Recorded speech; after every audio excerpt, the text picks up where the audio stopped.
Begitu besar kasih Tuhan bagi setiap kita,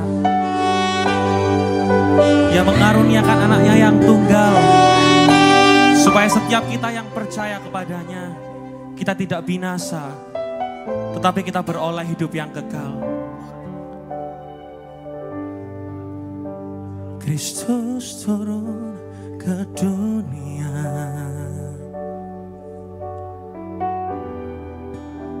Dia telah rendahkan dirinya, ganti insan yang berdosa. Dia berikan pengharapan.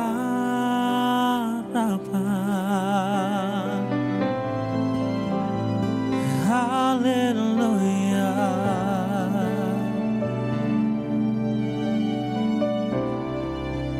Ku puji Kau Tuhan. Haleluya. Ku sembah Kau Yesus, karena begitu besar kasih-Mu, karena begitu besar cinta-Mu, Kau merelakan diri-Mu disalibkan, supaya setiap orang beroleh kehidupan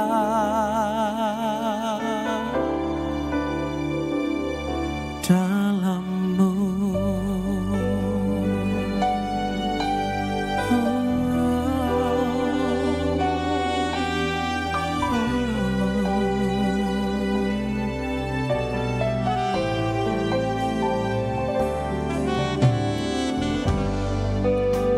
Kristus turun ke dunia, Dia telah merendahkan dirinya, Dia telah rendahkan dirinya, menggantikan setiap kita yang berdosa.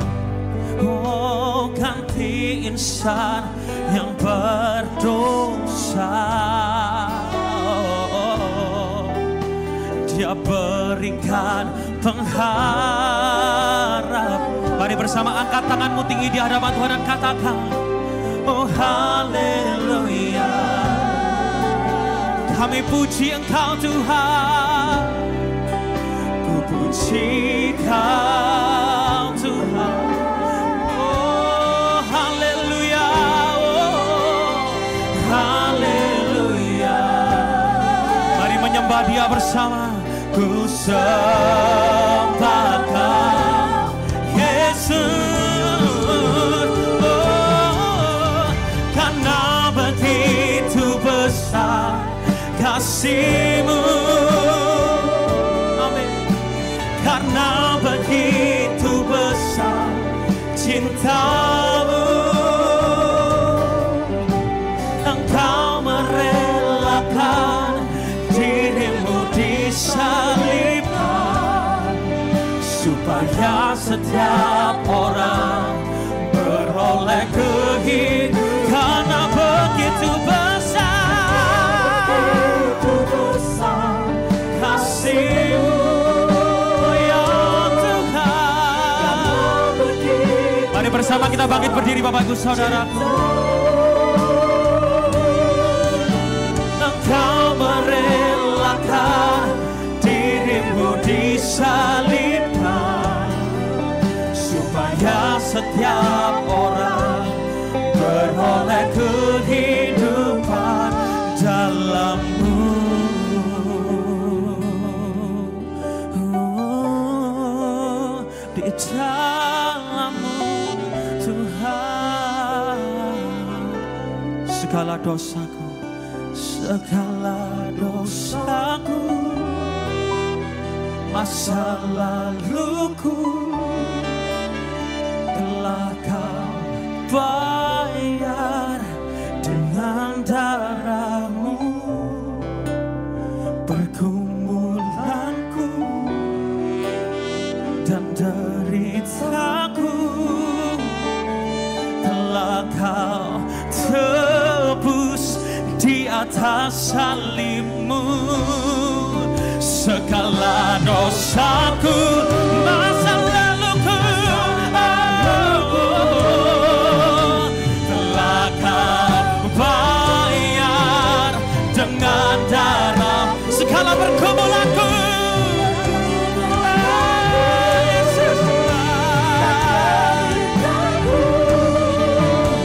telah Kau tebus di atas salibmu. Mari angkat kedua tanganmu tinggi, bersama katakan, karena begitu besar kasih-Mu, karena begitu besar cinta-Mu, Kau merelakan diri-Mu disalibkan, supaya setiap orang beroleh kehidupan, supaya setiap orang. Saya undang Bapak Sandi untuk maju ke depan. Supaya setiap orang beroleh kehidupan dalam-Mu. Tepuk tangan buat karya penebusannya yang sangat mulia. Oh, Yesus. Terima kasih Yesus. Bapak yang baik. Shalom Bapak Ibu saudara terkasih di dalam nama Tuhan Yesus Kristus. Kita bertemu kembali dalam doa bagi kita saat hari ini. Semua karena pertolongan Tuhan, semua karena anugerah Tuhan, hingga sampai hari ini kita boleh ada Bapak Ibu saudara terkasih. Mari Bapak Ibu, kita menaikkan pujian kita kepada Tuhan. Sebelum kita menaikkan pujian kita kepada Tuhan, mari kita berdoa terlebih dahulu kepada Tuhan Yesus Kristus. Haleluya Tuhan, haleluya. Terima kasih Tuhan, Kau sungguh baik dalam hidup kami dan teramat baik. Kami ada hari ini semua karena anugerah-Mu, dan kami mau terus lebih dekat dengan Engkau melalui pujian penyembahan kami. Hadirlah Engkau Tuhan Yesus. Di dalam nama Yesus kami mau menyembah Engkau. Kami berdoa. Haleluya. Amin. Engkau ada bersamaku di setiap musim hidupku. Amin. Tak pernah Kau biarkan ku sendiri.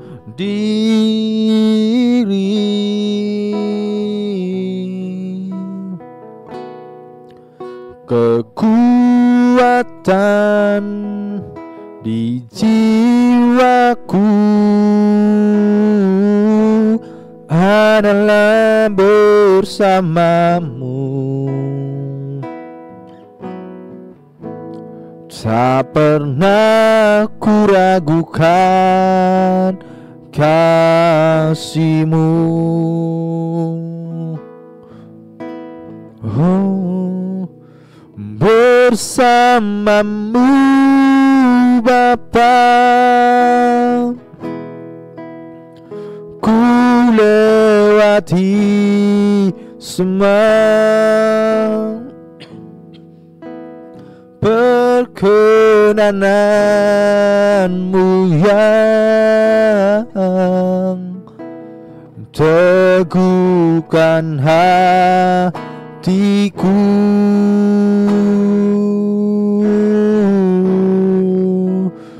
Engkau yang bertindak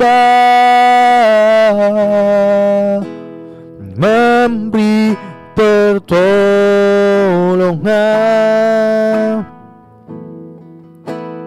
anugerah-Mu besar melimpah bagiku. Oh, haleluya. Engkau ada bersamaku di setiap musim hidupku. Amin. Tak pernah kau biarkan ku sendiri.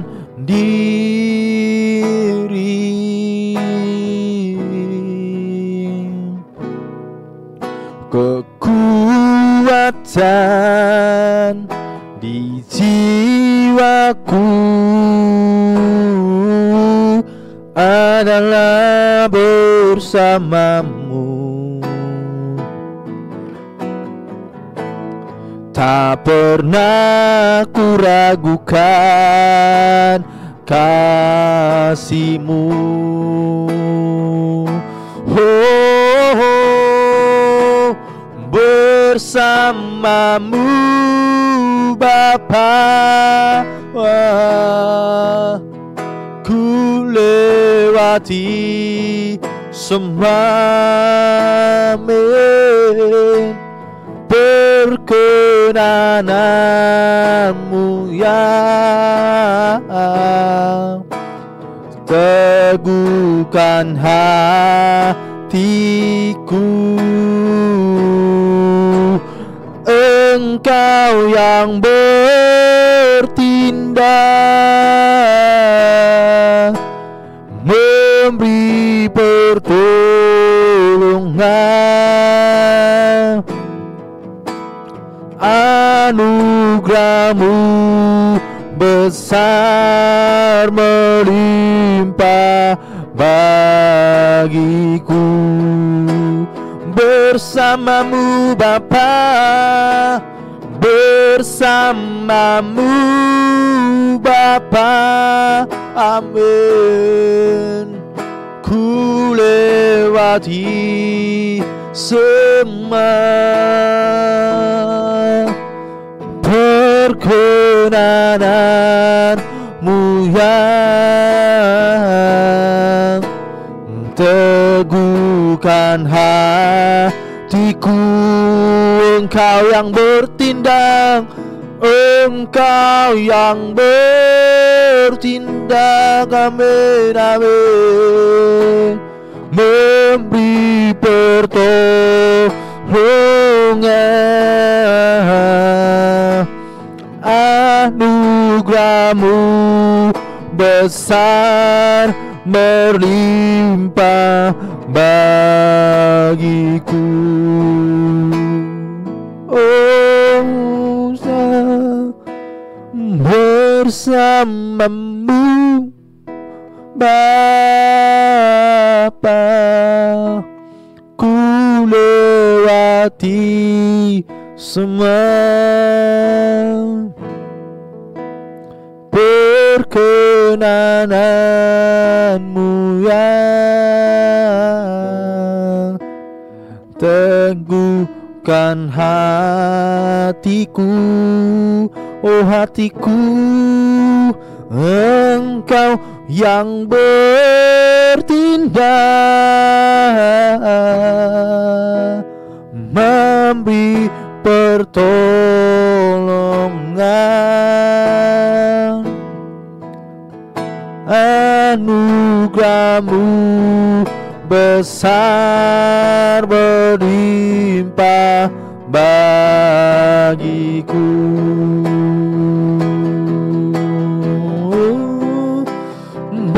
Bersamamu Bapa, ku lewati semua perkenanan-Mu yang teguhkan hatiku.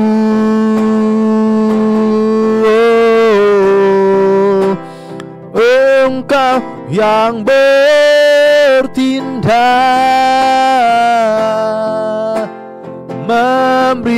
pertolongan Yesus, anugerah-Mu besar berlimpah bagiku.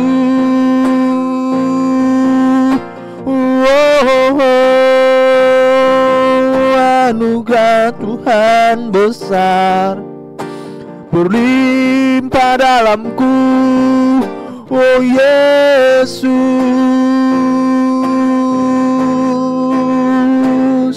Anugerah-Mu besar berlimpah di dalam hidupku.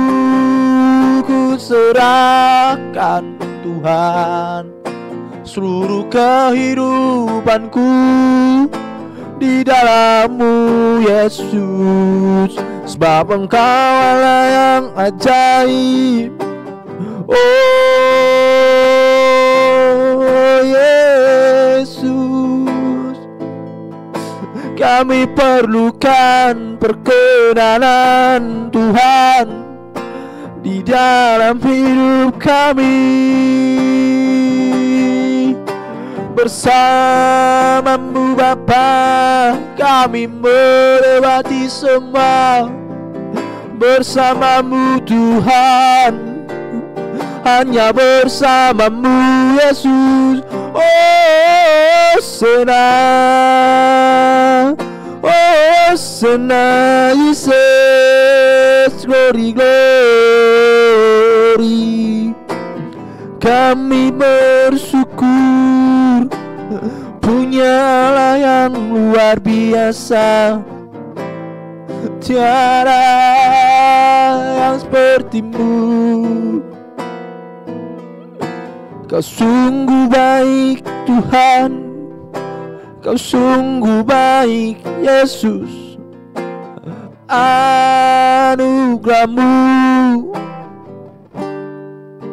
membuat kami semakin mendekat padamu. Hanya dekat Allahku, kami merasa ketenangan, kami merasa kedamaian hanya dekat-Mu. Oh Yesus, hanya di dalam-Mu kami mau dekat Engkau, selalu dekat dengan Engkau. Oh Yesus, terima kasih Tuhan.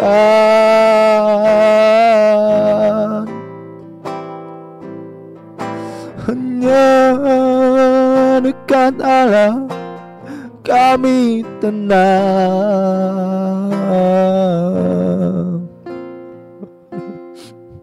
Oh senang. Terima kasih.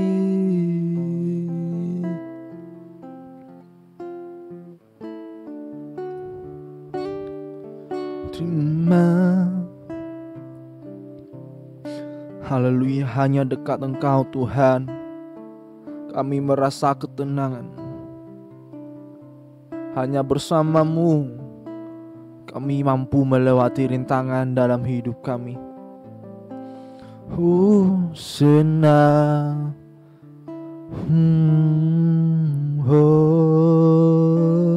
Senang.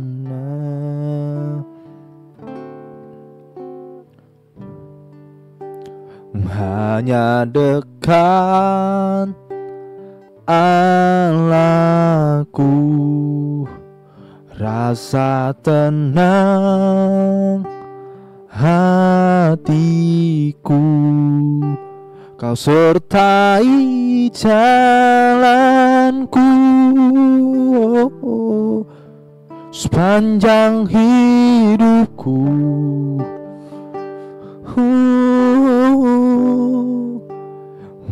hanya dekat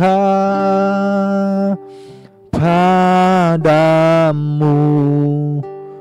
ada kekuatan baru. Kaulah perlindunganku,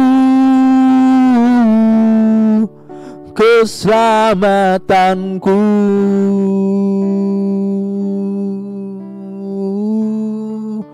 Ku ingin selalu bersekutu denganmu, amin, menikmati hadiratmu.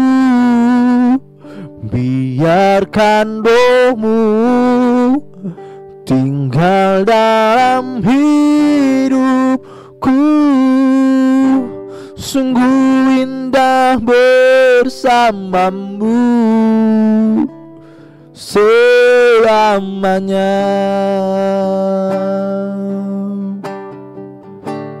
Sama-sama katakan lagi. Hanya dekat Allahku ada kekuatan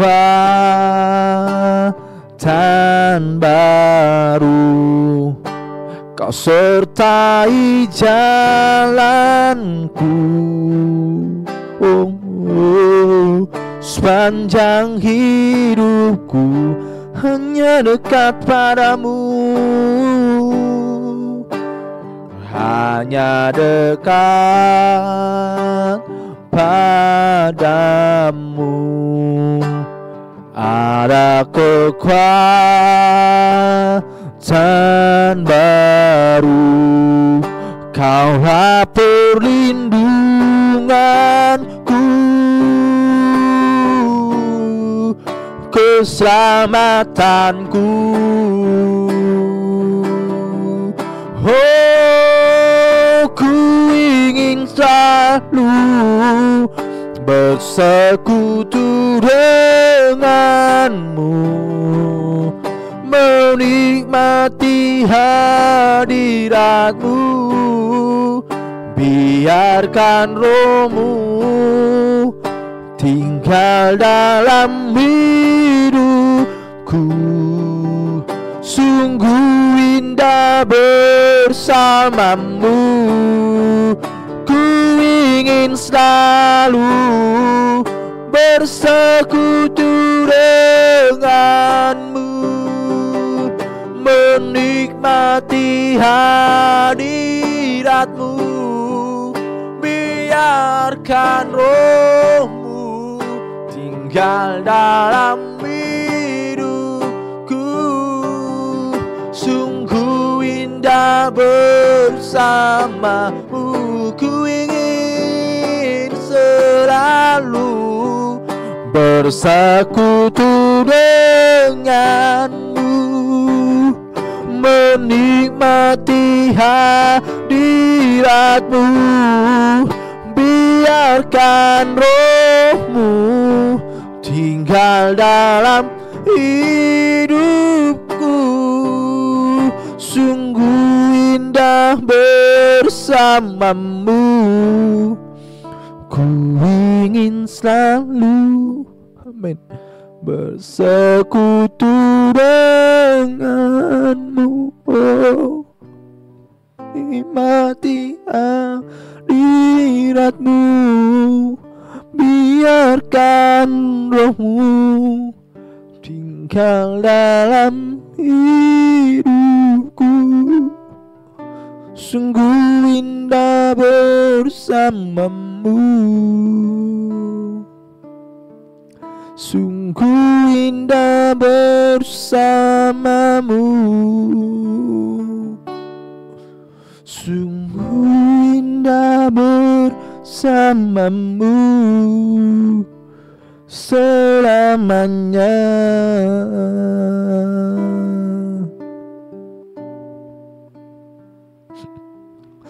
Indah bersamamu, indah di dekatmu. Selama ku hidup, ku mau selalu dekat kepadamu Tuhan Yesus. Biarlah rohmu selalu di dalamku. Oh Yesus, haleluya, haleluya. Engkau sungguh baik Tuhan Yesus. Engkau teramat baik dalam hidup kami. Di dalam hidup kami sering sekali Tuhan hidup mengabaikan firman-Mu, mengabaikan Engkau Tuhan, mengabaikan semua perintah-Mu. Tapi Engkau selalu Allah yang setia, selalu setia bersama kami. Karena itu Tuhan, kami sungguh rindu selalu berada di hadirat-Mu, merasakan hadirat-Mu Tuhan, tinggal dekat dengan-Mu. Ajari kami Tuhan selalu dekat dengan Engkau Yesus. Haleluya Tuhan, haleluya. Tuhan yang baik dalam rencana surga, kami berdoa Tuhan untuk bangsa kami Bapa, untuk negara ini Tuhan. Kami serahkan sepenuhnya ke dalam tangan pengasihan-Mu Tuhan Yesus yang boleh memberkati, Tuhan Yesus yang boleh menyertai bangsa kami ini, negara kami ini Tuhan. Di tengah kekacauan yang terjadi dalam negara kami saat sekarang ini Tuhan, kami mau berdoa kepada Engkau Tuhan yang boleh bekerja. Kami percaya rencana Tuhan sungguh indah bagi negara kami ini. Banyak hal yang boleh kami pelajari dengan apapun yang boleh terjadi atas negara kami ini Tuhan.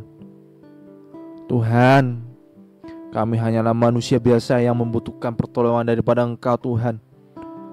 Tolonglah kami Tuhan. Berkati setiap pemimpin di negara kami ini, supaya kiranya mereka Tuhan boleh memimpin negara kami ini Tuhan hanya berdasarkan hikmat daripada-Mu, bukan kekuatan dan gagah mereka, bukan dengan kepintaran mereka, tetapi karena hikmat daripada Allah Roh Kudus. Haleluya Tuhan. Berkati juga Tuhan setiap masyarakat di negara kami ini. Hikmat daripada-Mu juga turun Tuhan kepada kami masyarakat, sehingga kami Tuhan Yesus boleh menyampaikan aspirasi kami Tuhan, mendatangkan kedamaian Tuhan Yesus, mendatangkan keadilan bagi negara kami. Tuhanlah yang boleh bekerja dalam nama Yesus. Kami berdoa Tuhan untuk kota kami Surabaya ini Bapa. Biarlah kota ini menjadi kota pendoa, kota yang memenangkan jiwa bagi kemuliaan bagi nama-Mu Tuhan. Kota kami ini Tuhan sebelum-sebelumnya Tuhan tidak pernah mengalami kekacauan yang seperti sekarang ini.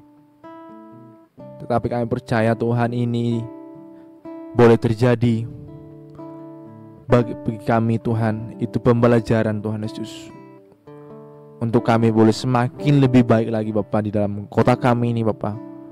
Tuhan memberkati Tuhan Yesus, supaya kiranya Tuhan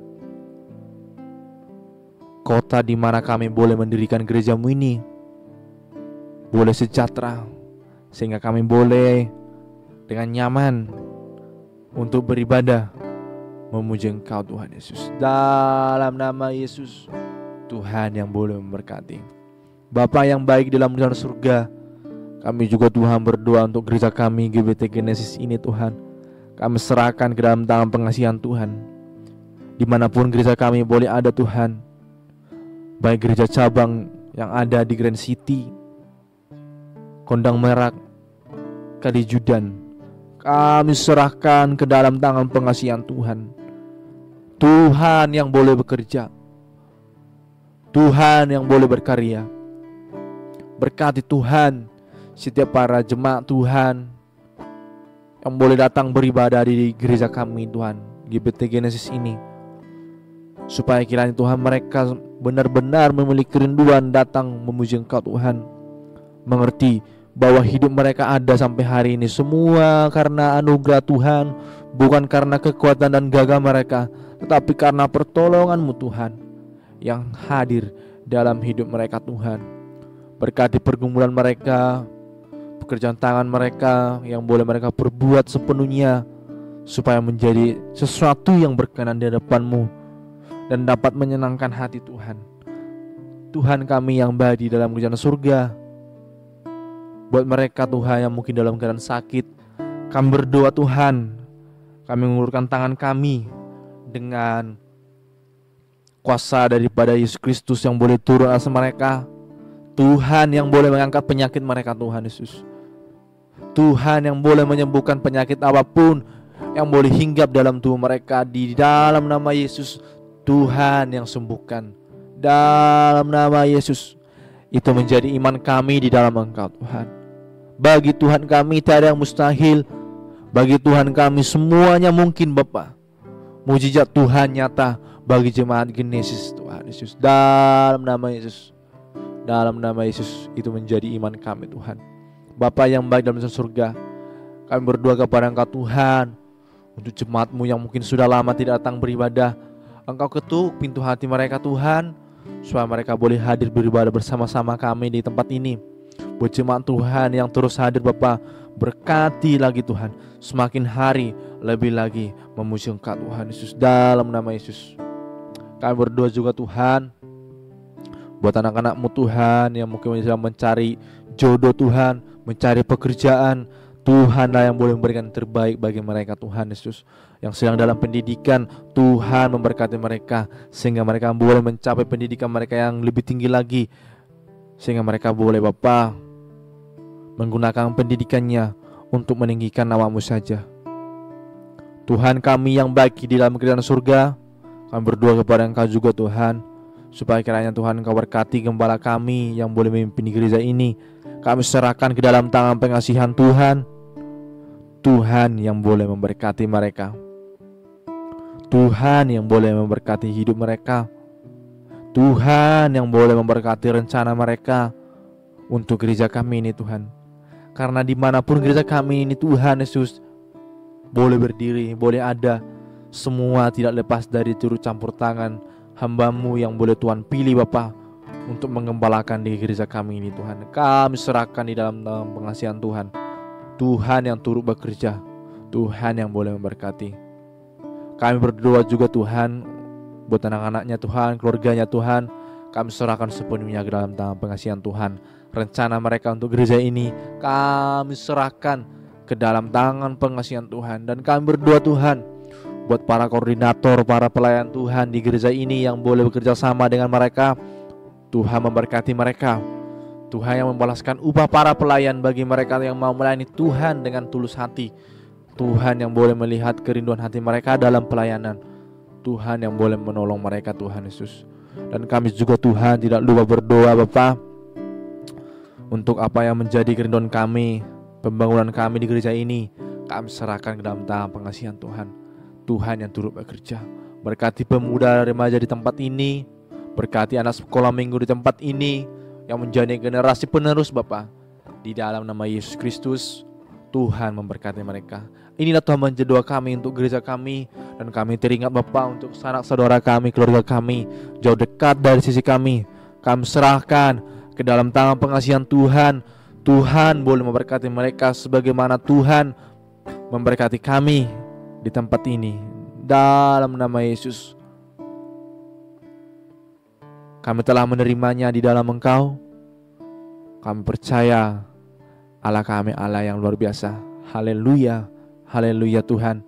Dan kami akan mendengarkan firman-Mu Tuhan, berbicara melalui hamba-Mu. Berkati kami. Kami siap Bapa untuk mendengarkan firman-Mu. Dalam nama Yesus Kristus, Kami berdoa dan mengucap syukur. Haleluya. Amin.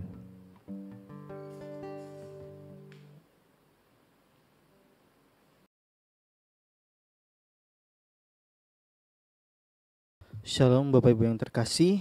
Pada saat pagi hari ini kita bersyukur ya, boleh ketemu lagi di doa pagi kita. Pagi ini kita akan membahas atau kita akan sharing firman Tuhan dalam Kisah Para Rasul pasal yang ke-6. Kita sekarang sudah masuk di Kisah Rasul pasal 6 ya Bapak Ibu. Gak terasa. Kalau saya lihat dari perikopnya ini 7 orang dipilih untuk melayani orang miskin. Ini tentang diaken ya Bapak Ibu yang terkasih. Saya akan membacakan kepada kita pasal 6 ini. Tapi nanti saya akan lebih fokus di perikop yang pertama saja. Saya tidak akan membahas semua dua perikop yang ada di pasal ini. Dengan perikop 7 orang dipilih untuk melayani orang miskin. Pada masa itu ketika jumlah murid makin bertambah, timbullah sungut-sungut di antara orang-orang Yahudi yang berbahasa Yahudi terhadap orang-orang Ibrani karena pembagian kepada janda-janda mereka diabaikan dalam pelayanan sehari-hari. Berhubung dengan itu, kedua belas rasul itu memanggil semua murid berkumpul dan berkata, kami tidak merasa puas karena kami melalaikan firman Allah untuk melayani meja. Karena itu saudara-saudara, pilihlah 7 orang dari antaramu yang terkenal baik dan yang penuh roh dan hikmat, supaya kami mengangkat mereka untuk tugas itu, dan supaya kami sendiri dapat memusatkan pikiran dalam doa dan pelayanan firman Tuhan.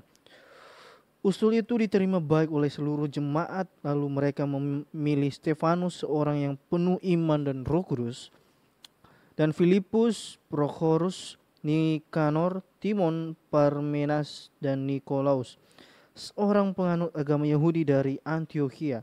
Mereka itu dihadapkan kepada rasul-rasul. Lalu rasul-rasul itu pun berdoa dan meletakkan tangannya di atas mereka. Firman Allah makin tersebar dan jumlah murid di Yerusalem makin bertambah banyak. Juga jumlah besar imam menyerahkan diri dan percaya. Dan Stefanus yang penuh dengan karunia dan kuasa mengadakan mujizat-mujizat dan tanda-tanda di antara orang banyak. Tetapi tampillah beberapa orang dari jemaat Yahudi yang disebut jemaat orang Libertini. Anggota-anggota jemaat itu adalah orang-orang dari Kirene dan dari Alexandria, bersama dengan beberapa orang Yahudi dari Kilikia dan dari Asia. Orang-orang itu bersoal jawab dengan Stefanus, tapi mereka tidak sanggup melawan hikmat dan roh yang mendorong dia berbicara. Lalu mereka menghasut beberapa orang untuk mengatakan, kami telah mendengar dia mengucapkan kata-kata hujat kepada Musa dan Allah. Dengan jalan demikian, mereka mengadakan suatu gerakan di antara orang-orang banyak serta tua-tua dan ahli Taurat. Mereka menyergap Stefanus dan menyeret dan membawanya ke hadapan mahkamah agama. Lalu mereka memajukan saksi-saksi palsu yang berkata, orang ini terus-menerus mengucapkan perkataan yang menghina tempat kudus ini dan hukum Taurat. Sebab kami telah mendengar dia mengatakan bahwa Yesus, orang Nazaret itu merubuhkan tempat ini dan mengubah adat istiadat yang diwariskan oleh Musa kepada kita. Semua orang yang duduk dalam sidang mahkamah agama itu menatap Stefanus. Lalu mereka melihat muka Stefanus sama seperti muka seorang malaikat. Nah, Bapak Ibu yang terkasih, pada saat pagi hari ini saya memberikan renungan firman pada saat pagi hari ini berjudulkan melayani dengan bijaksana demi pertumbuhan gereja. Nah, Bapak Ibu yang terkasih, perlu kita perhatikan bahwa gereja mula-mula dikenal sebagai gereja yang penuh kasih, sehati, dan selalu berkumpul untuk berdoa serta memecahkan roti bersama. Kita bisa flashback di kisah di pasal sebelumnya, di pasal yang kedua. Ya. Namun seperti halnya keluarga yang bertumbuh, masalah pun bertumbuh, masalah pun muncul. Bapak Ibu yang terkasih, dalam konteks pasal ini menunjukkan bahwa gereja mula-mula pun tidak lepas dari konflik konflik internal. Jadi masalah itu terus ada ya. Di dalam pun, walaupun dari luar juga ada, dari dalam tidak tertutup kemungkinan Bapak Ibu yang terkasih. Tetapi melalui konflik itu kita melihat hikmat Tuhan menata pelayanan, memelihara kesatuan dan membawa pertumbuhan yang besar. Nah, Bapak Ibu yang terkasih, saya punya beberapa poin yang memang harus kita perhatikan dalam konteks ini. Ya, di sini ada sedikit permasalahan yang ada di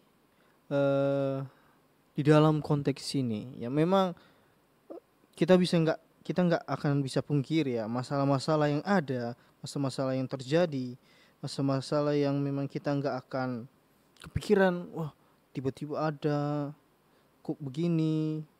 Ya, karena konflik muncul di antara orang-orang Yahudi yang berbahasa Yunani dan Ibrani ya dalam konteks ini. Nah, orang-orang Yunani merasa janda-janda mereka kurang diperhatikan dan pelayan sehari-hari. Nah, ini sebuah masalah diakonia. Ya, diakonia itu Bapak Ibu yang terkasih itu suatu pelayanan sosial yang menunjukkan bahwa pertumbuhan jemaat harus diiringi dengan pelayanan yang adil dan inklusif. Ya, memang seharusnya ya ini jadi menjadi permasalahan dalam hal ini. Ya. Bahwa dan juga para rasul juga menyadari bahwa pelayanan meja tidak boleh mengalihkan perhatian mereka dari tugas utama yaitu doa dan pelayanan firman. Nah, perlu kita perhatikan bahwa butuh kesungguhan hati dalam pelayanan. Ya, memang rintangannya internal, eksternal dalam diri sendiri, baik dari luar, itu menjadi permasalahan dalam kehidupan kita.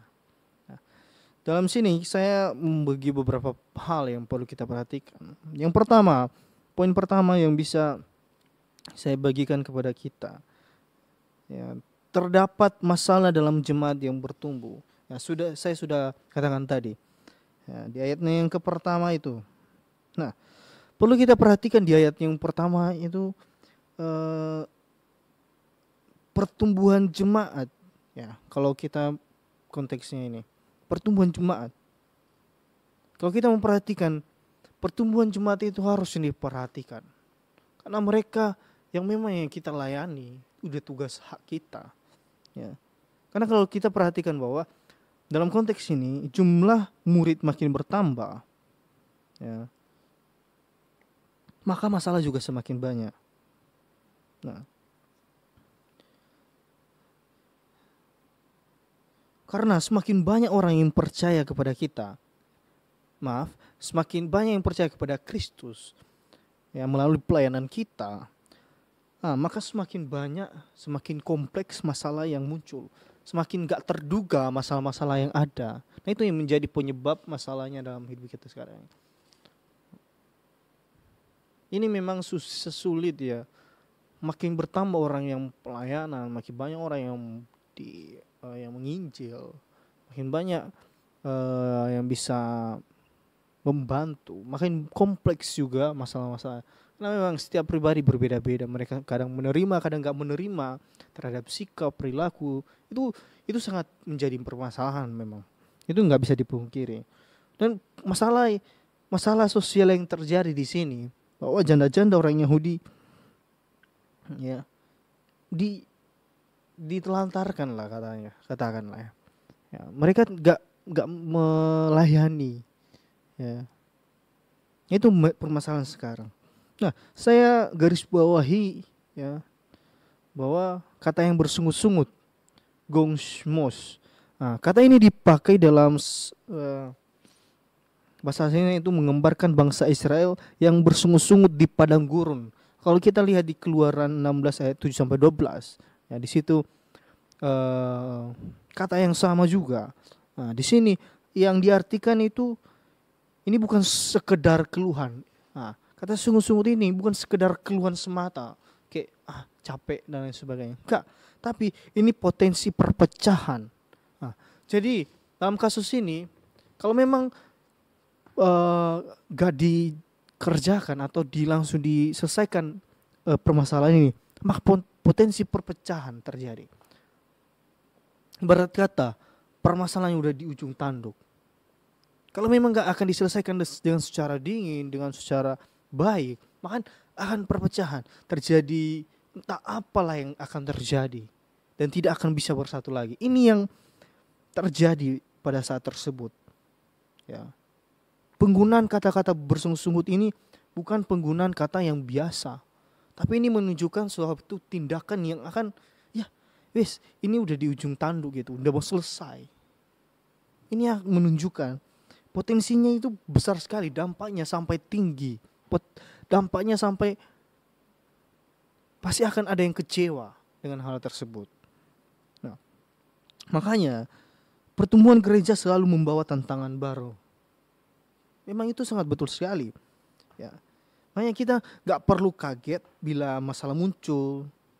Nah, itu tandanya gereja sedang bergerak. Nah, itu tandanya gereja sedang melakukan tindakannya. Memang adanya masalah itu karena ada tindakan yang dilakukan. Ya. Ketika kita melakukan hal baik, belum tentu orang di sekeliling kita itu meresponnya dengan positif. Belum tentu pelayanan kita kepada orang di sekeliling kita itu mereka meresponnya dengan positif. Bisa juga dengan hal negatif. Karena bisa juga kemungkinan itu akan bertentangan dengan kehidupan mereka. Sehingga mereka gak akan menerimanya.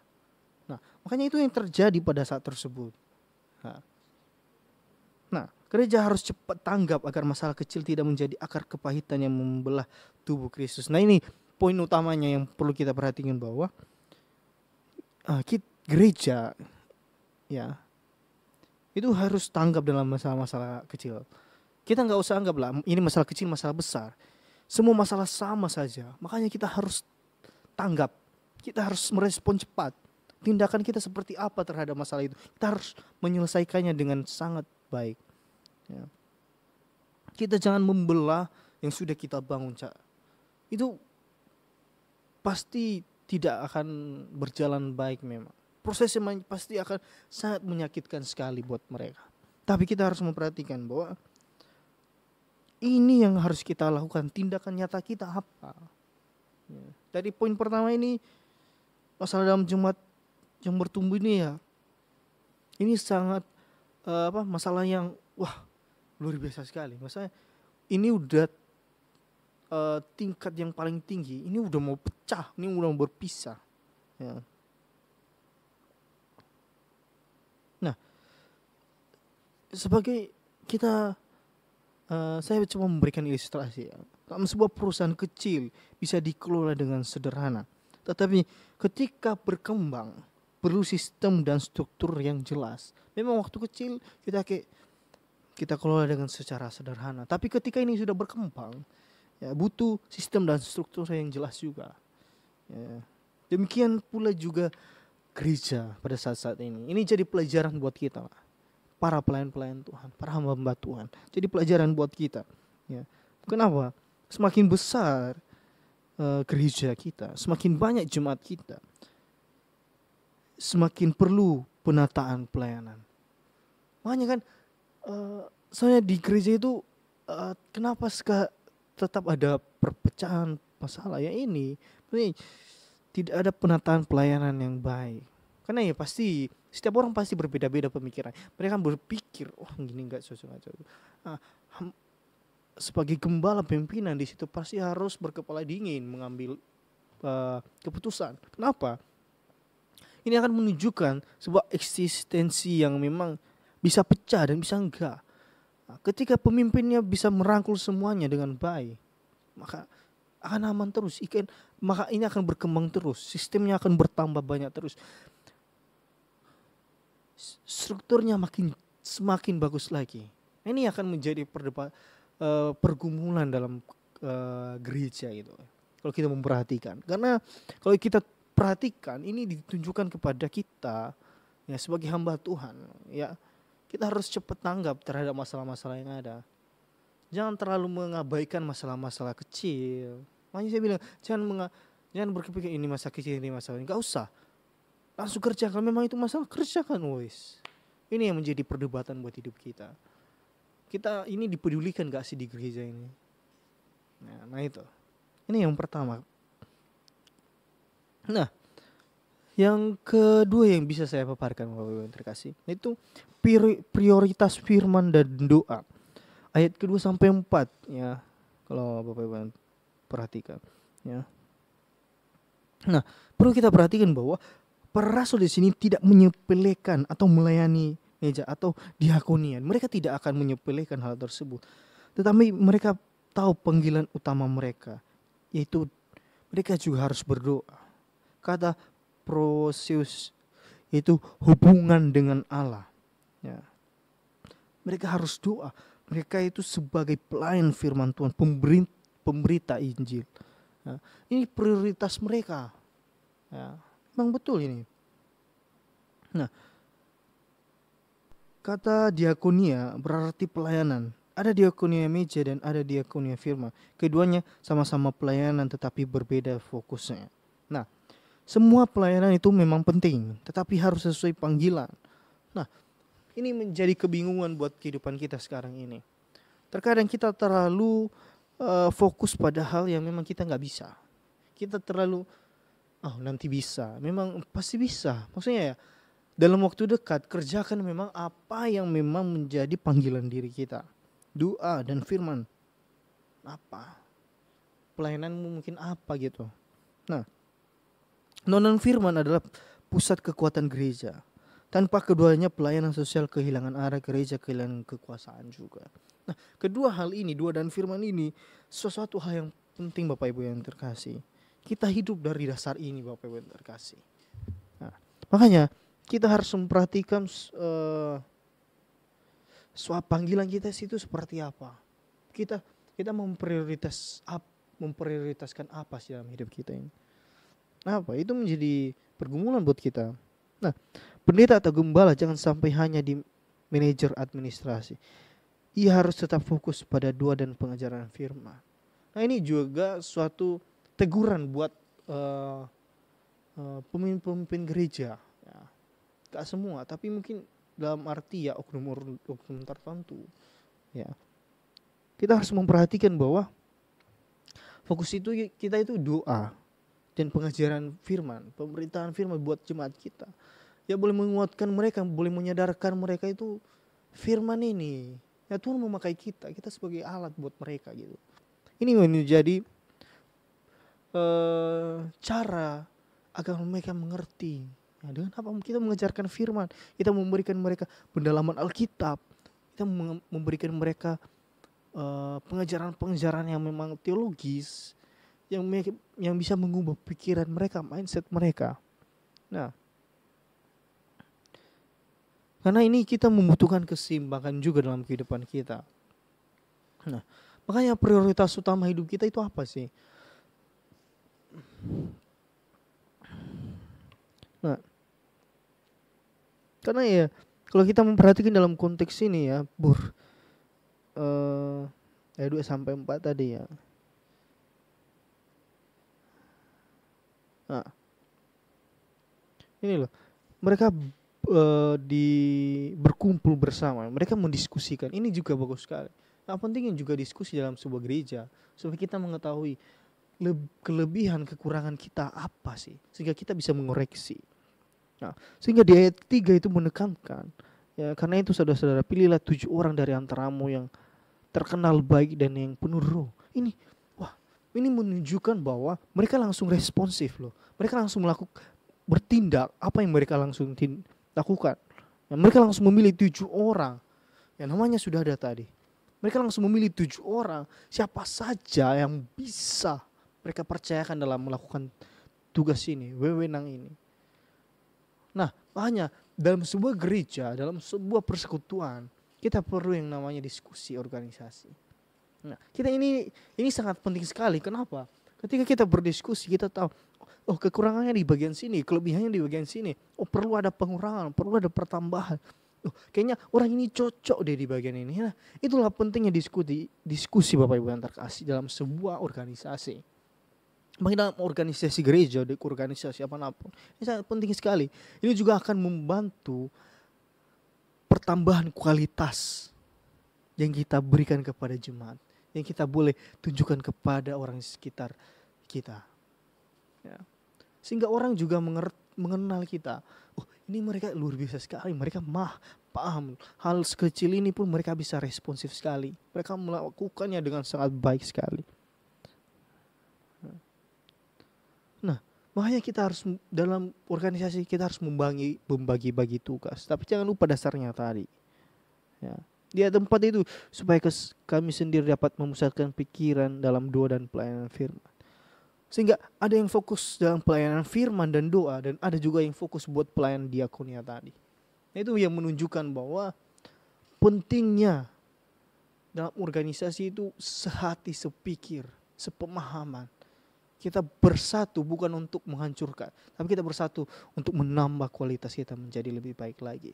Untuk mengerti kekurangan, kelebihan apa yang ada di tempat ini.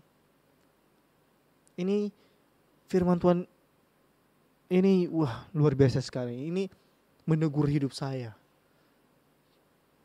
Apakah selama ini yang saya perhatikan di gereja-gereja itu benar atau enggak? Ini sangat bagus loh. Ini memberikan jawaban yang bagus buat saya. Ya, menunjukkan ternyata ya ini sangat diperlukan. Makanya menjadi pertanyaan buat kita, kayak kalau kita perhatikan di gereja dimanapun, kayak kok ini di sini ya, kok enggak di sini. Nah, kita harus perhatikan semua punya tugasnya masing-masing. Sesuatu yang berlebihan juga enggak baik. Firman Tuhan mengatakannya. Makanya saya tekankan kepada kita, mari sama-sama kita lakukan tugas kita, tindakan kita sesuai dengan porsi kita masing-masing. Kita memberikan apa yang menjadi tindakan kita. Makanya pendeta atau gembala itu ya harus fokus pada jemaat-jemaat. Ya, dalam arti ini sekarang saya bukan meremehkan gereja-gereja besar. Tapi apa salahnya kalau kita punya gereja besar, terus kita nggak mengenal jemaat-jemaat kita nggak mengenal apa yang sebenarnya mereka butuhkan, percuma. Makanya saya bilang tadi, makanya gunanya organisasi membagi-bagi. Kalau gembalanya nggak bisa, setiap ada yang bisa membantu, ada wakil gembala lah dan sebagainya, sehingga memberikan tindakan yang ekstra buat mereka. Ini juga akan membantu, ya orang-orang akan respect dengan kita. Oh, ternyata gereja ini bagus ya, mereka responsif sekali terhadap tindakan-tindakan yang ada. Nah, ini juga yang menunjukkan kualitas kita sebagai pemimpin itu seperti apa. Nah, itu yang poin kedua Bapak Ibu yang terkasih. Jangan lupa tadi dasar kita itu doa dan firman Tuhan. Yang ketiga ini sebagai solusi. Ya, ini yang paling terakhir yang boleh saya sampaikan. Ini sebagai solusi untuk kita melakukan tindakannya. Ya. Di ayatnya yang ke-5 sampai ke-7 tadi, ya, mereka memilih 7 pelayan penuh Roh Kudus dan hikmat. Ya. Di sini kita memperhatikan bahwa dalam bahas kriteria yang diterapkan itu memiliki kesaksian yang baik. Terus penuh Roh Kudus, hidup dipimpin Roh Allah. Terus apalagi hikmat, kemampuan memutuskan dengan benar. Kriteria-kriteria yang saya sebutkan ini sangat penting Bapak Ibu yang terkasih dalam sebuah pelayanan. Makanya nggak semua orang memilikinya. Makanya ini cuma orang-orang pilihan. Ya. Nah, ketujuh orang ini mereka akan berfokus pada kelompok-kelompok yang terabaikan, kayak janda-janda tadi. Yang ini akan menunjukkan eksistensi tindakan yang sangat cepat sekali. Ya. Sehingga mereka dengan cepat ya, para rasul itu mengesahkan, mereka meletakkan tangan mereka di atas kepala mereka. Ya. Ini sebagai tanda pengesahan persekutuan dan otoritas rohani. Ini sebagai tanda bahwa mereka sudah sah ya, menjadi pelayan tersebut. Ini akan menunjukkan tindakan nyata buat mereka. Ya. Ini sebagai tindakan mereka untuk pelayanan sosial, bukan urusan sembarangan. Ini bukan urusan sembarangan. Dibutuhkan orang-orang yang memang rohani. Nah, bukan hanya orang-orang pandai. Ngapain pandai kalau nggak rohani? Ngapain pandai kalau kita nggak bertumbuh melalui Roh Kudus? Percuma. Kepandaian kita malah membuat diri kita itu membodoh-bodohi orang. Itu salah. Makanya pelayan dalam gereja harus mengakomodasi semua kelompok supaya tidak ada yang merasa terpinggirkan. Nah, ini penting sekali ya, saya sudah katakan tadi. Ini pentingnya sekali. Ya.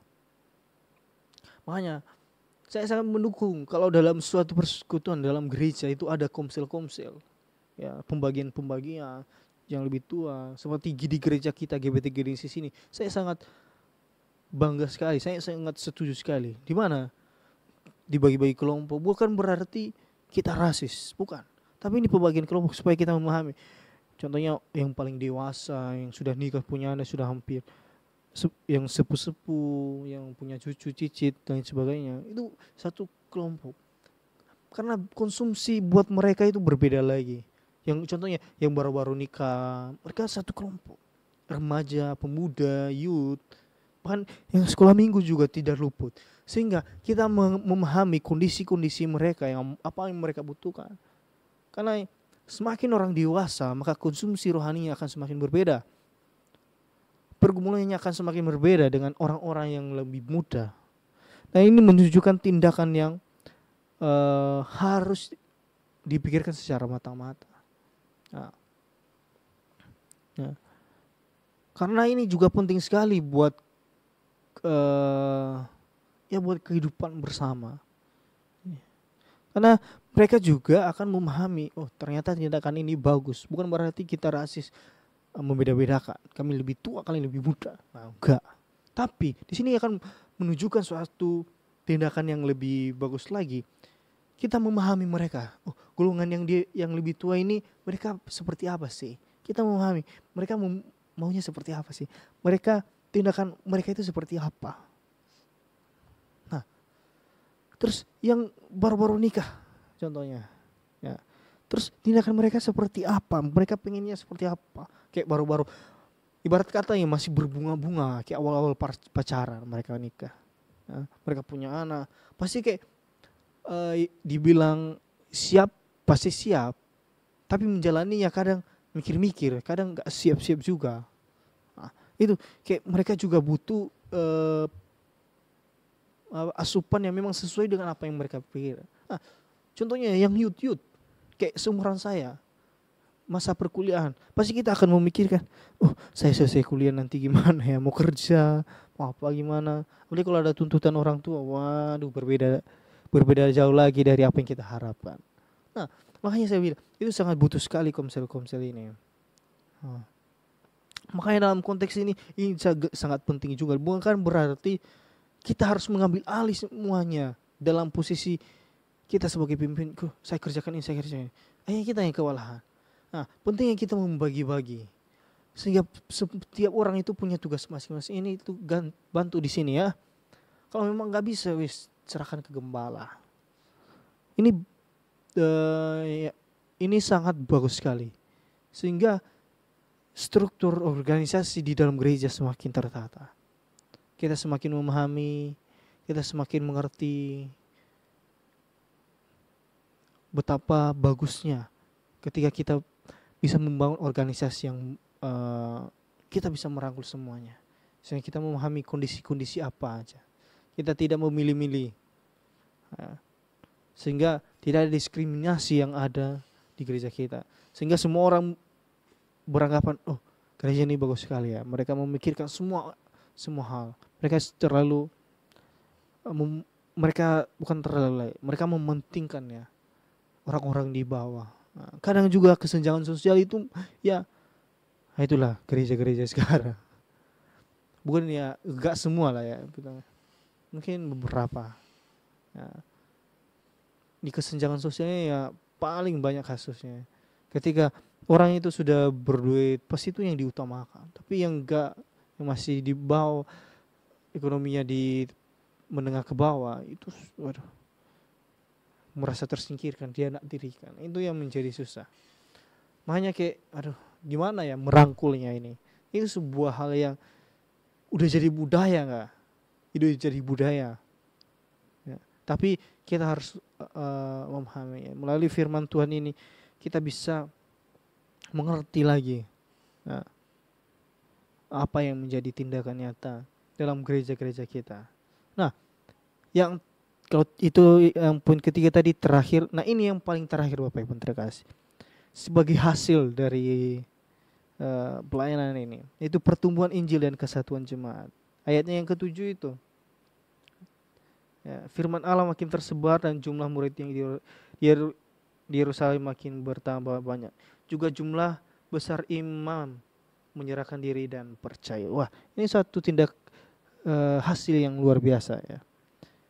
Gereja menatap pelayanan dengan baik dan mengalami pertumbuhan yang alami. Ini menjadi pertumbuhan yang terus berkelanjutan terus. Ini bukan hasil yang negatif tapi hasil yang positif. Yang saya bilang, saya tekankan apa yang kamu tabur itulah yang kamu tuai. Ketika kita menabur yang benih yang bagus di gereja ini, kita akan menuai ya dengan hal-hal yang baik juga. Nah, kalau kita perhatikan dampak Injil di sini bahwa kelompok imam Yahudi yang biasanya menentang Yesus menjadi percaya. Nah, kata tunduk ini haipekun, berarti tunduk dengan sukarela, seakan menggambarkan hati yang lembut menerima Injil. Nah, kesatuan dan tata pelayanan yang baik membuka jalan bagi Injil. Ya. Gereja yang rapi, teratur dan fokus pada doa serta firman akan menjadi kesaksian yang kuat bagi dunia. Ini akan menjadi dasar kehidupan kita juga. Ya. Ini akan hasil yang luar biasa. Memang semua orang itu pengennya hasil-hasil terus. Bapak Ibu yang terkasih. Pengennya itu instan terus. Mie instan aja loh, masih ada prosesnya. Mie goreng aja nggak langsung digoreng tapi direbus dulu untuk jadi mie goreng. Nah, makanya saya bilang gak akan seinstan yang kita harapkan. Perlu ada proses tindakan yang harus kita lakukan, yang harus kita kerjakan untuk mendapatkan hasil yang baik. Ya, dalam konteks ini yang mengajarkan bahwa masalah bukanlah akhir, melainkan kesempatan untuk menatap pelayanan lebih baik. Gereja yang mengutamakan doa dan firman dan melibatkan pelayanan penuh Roh Kudus serta hikmah dan akan dipakai Tuhan untuk membawa pertumbuhan rohani dan pertambahan jiwa. Biarlah kebenaran firman Tuhan ini bisa mengubahkan hidup kita, bisa menjadi sandaran dasar kita. Mengerti betapa luar biasanya Tuhan kita itu. Kita bersatu dalam doa. Segala pujian, syukur, hormat, kemuliaan bagi nama-Mu Tuhan. Kami serahkan seluruh kehidupan kami Tuhan. Yang boleh mendengarkan firman-Mu Tuhan, yang boleh mengubahkan, memperingati setiap kehidupan kami, yang boleh mengungkap bahwa selama ini apa yang kami lakukan ini salah atau benarnya Tuhan. Terima kasih Tuhan yang boleh menegur kami dengan sangat luar biasa sekali Tuhan, yang menyadarkan kami untuk lebih baik lagi. Bahkan dalam memimpin gereja Tuhan, dalam memimpin pelayanan kami perlunya organisasi yang baik, struktur yang baik. Semakin banyak orang yang bertambah, semakin banyak tugas yang harus kami kerjakan. Tindakan kami hanya untuk memuji memuliakan nama-Mu Tuhan. Terima kasih Tuhan Yesus, hanya dalam nama-Mu kami telah berdoa mengucap syukur, haleluya. Amin.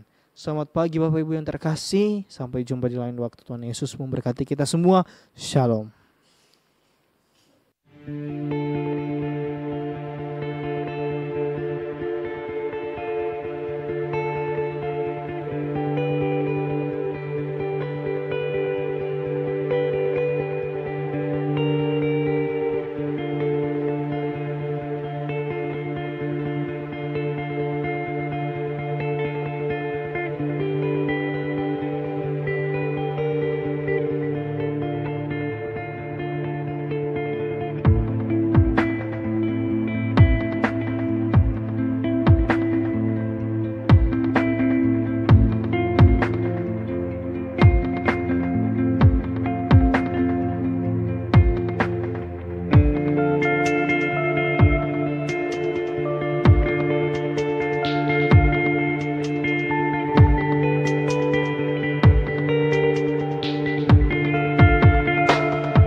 besar kasih Tuhan bagi setiap kita.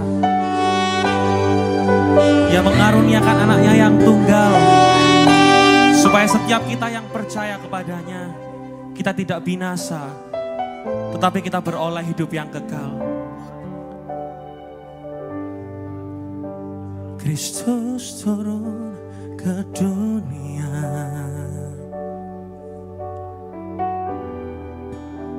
Dia telah rendahkan dirinya, ganti insan yang berdosa.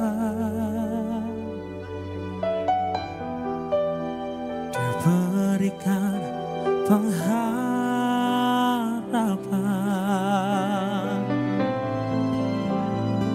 Haleluya.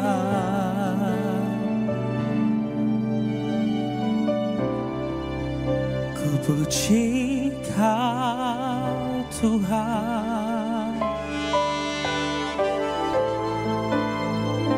Haleluya. Ku sembah Kau Yesus, karena begitu besar kasih-Mu, karena begitu besar cinta-Mu,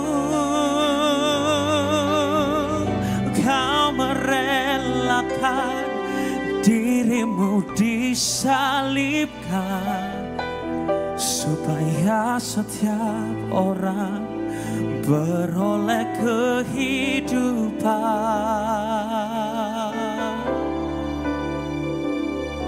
dalam-Mu.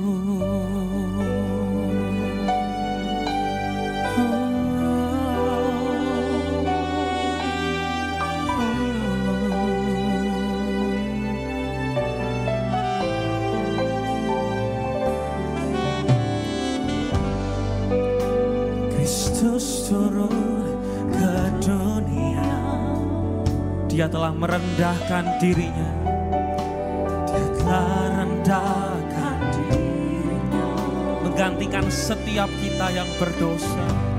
Oh, ganti insan yang berdosa. Oh, Dia berikan pengharap. Mari bersama angkat tanganmu tinggi di hadapan Tuhan dan katakan, oh haleluya. Kami puji Engkau Tuhan, ku puji Kau Tuhan. Oh haleluya, oh haleluya. Mari menyembah Dia bersama.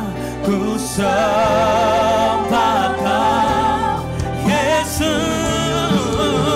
oh, karena begitu besar kasih-Mu, amin. Karena begitu besar cinta-Mu, Engkau merelakan diri-Mu disalibkan, supaya setiap orang beroleh kehidupan. Karena begitu besar kasih-Mu, ya Tuhan. Mari bersama kita bangkit berdiri Bapak Ibu Saudaraku. Engkau merelakan diri-Mu disalibkan, supaya setiap orang beroleh kehidupan dalam-Mu. Oh, di dalam-Mu Tuhan. Segala dosaku, segala dosaku, masa laluku telah Kau bayar dengan darah-Mu.